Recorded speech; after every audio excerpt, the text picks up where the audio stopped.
Hi, I'm Andrea Hermary, and I'm the editor of the documentary Beyond the Podium. This project started about 7 years ago for the creative team, and little did we know then all of the roadblocks and pivots we would need to make to reach our goal. The project had stopped and started a couple of times, thanks in part to the challenges of grants and funding, and then it was about March of 2021 when we finally fully got underway interviewing and filming the athletes. When we got the news that the pandemic had caused us to lose the second tier of our grant, we had hoped that we could find a way to complete the project. Cut to a year later, and the producers found some funding for us. They got a grant, but there was a catch.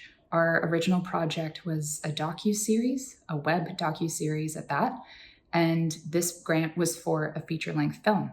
As the editor, this made me both nervous and excited to tackle this huge change. It sent us back to the drawing board, needing to have a new framework around the heart of our story, which remained unchanged. Getting to know the people underneath the titles of professional athletes. We dove back into production to broaden our scope from the Vancouver 2010 Olympics to other years of Canadian Olympic stories. I couldn't believe the amazing lineup of Olympians that we got to interview and spend time with. A few personal highlights for me from our sets were playing shuffleboard with Olympic curler Cheryl Bernard, being rinkside when Christine Nesbitt stepped out onto the ice in her speed skates in the Richmond Olympic Oval all these years later, and watching the Canadian hockey star Megan Augusta sharing the joy of skating with her daughter Chance. And then back into the editing suite we went.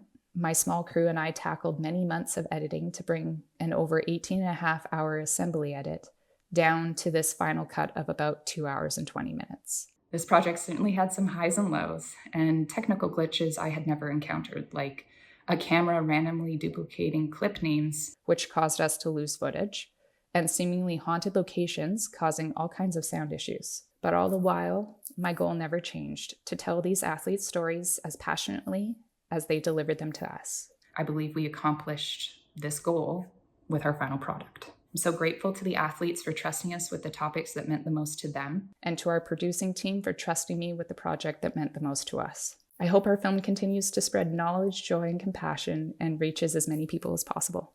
Thanks.